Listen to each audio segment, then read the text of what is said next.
And Coach, other than you guys shooting 4 for 30 against the zone, was the Heat doing anything specifically well that made their zone be so impactful today? I mean, they pick up full court and they fall back into it a few times. Normally after timeouts and dead balls, if they're able to set it up, and they communicated well. Their activity, their shifts, and all of that. Their defense, they do a great job of supporting one another. That's their MO. They're going to come in and play hard and force you to meet that physicality, meet that force that they play with. And I thought, at times, we turnovers, we stalled out. It's something we touched on in shoot around this morning, but it kind of stalled us out. And what it does is, what a zone does, it forces you to focus on the details in terms of holding your screens, penetrating the gaps, guys having to move and adjust to different openings where they can, the zone is vulnerable. Try to get the ball to the middle of the floor. Just too many times I thought we're standing straight up with the ball over our heads instead of being in the three-point stance, forcing them to get down in the stance so we can open up some passing lanes, or even quickly making a quick decision to penetrate the gaps once the basketball was swung. But, we'll look at the film, definitely try to get better from it. And kudos to them. They played a hell of a game. They shot the ball well late, put a lot of pressure on us, and, we had some moments but couldn't quite overcome the situation. Darvin, just after the New Orleans loss, some of the guys were talking about the importance of the homestand and, trying to get right. What's the level of disappointment after this kind of a game, and what's the message in the locker room after a game like this? I just think coming out being ready to play, man, not coming out flat. We had, like I said, we had a good team session. Watched some film on ourselves yesterday. We had accumulated over the last couple of games. Had some good dialogue. Had a good shoot around this morning. I just think, not being able to, not getting discouraged. That's the biggest thing. We have this thing, where it's a new stat out called a limbo rate, and you have to understand where, it's you have to have a next play mentality, regardless of what happens on the floor. If you turn the ball over, and you're trying to make a competitive play, great. The unforced turnovers are the ones that really hurt you. We had 10. I have to go back and look at the film and see. I know quite a bit of them were unforced. And it's human nature for you to get down and disappointed when those unfortunate things happen. But, at the end of the day, man, it's NBA basketball. It's extremely hard to win in this league. You have to really pour all of yourself into each and every possession, or as many as possible. And we'll figure it out. It's a lot of time left, but the time is precious. But we have to get to it, figure it out. We will. We'll look at it on film once again and see where we can get better, how we can get better, and versus any defense, man-to-man, three-quarter court press, zone, touch all of it. But it starts with us just being aggressive and assertive and making quick decisions.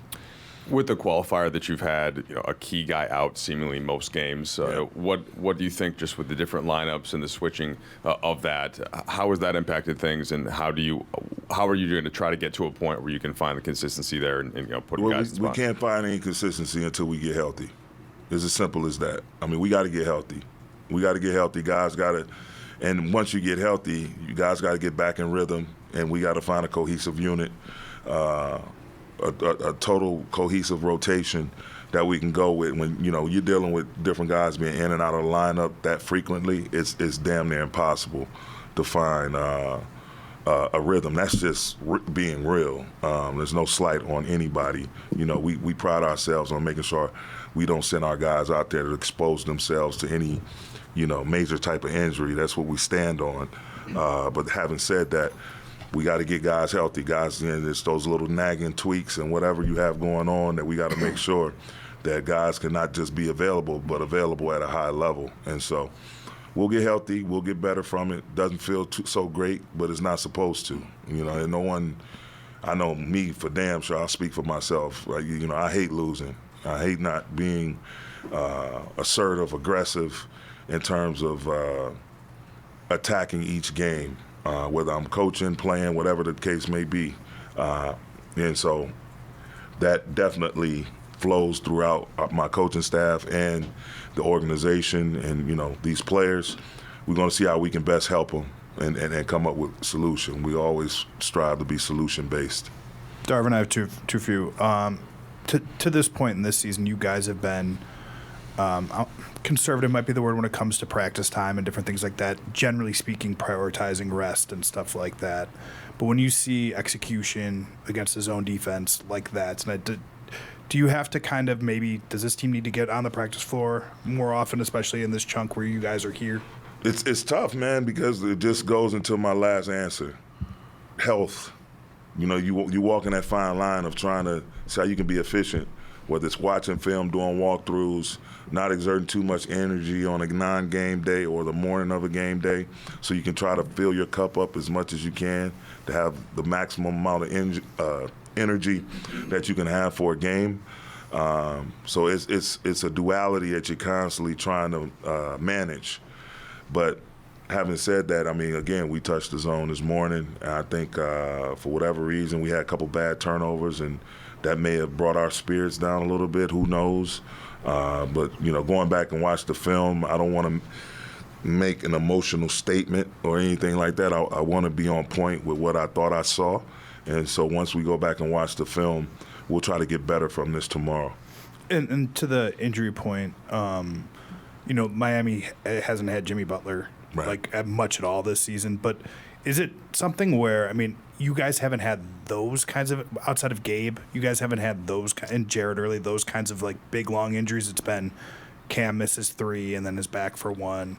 Rui, misses 5. Do you think what's kind of thrown you guys for a bigger loop than, say, last year when LeBron missed 3 weeks and you guys were able to find a rhythm without him?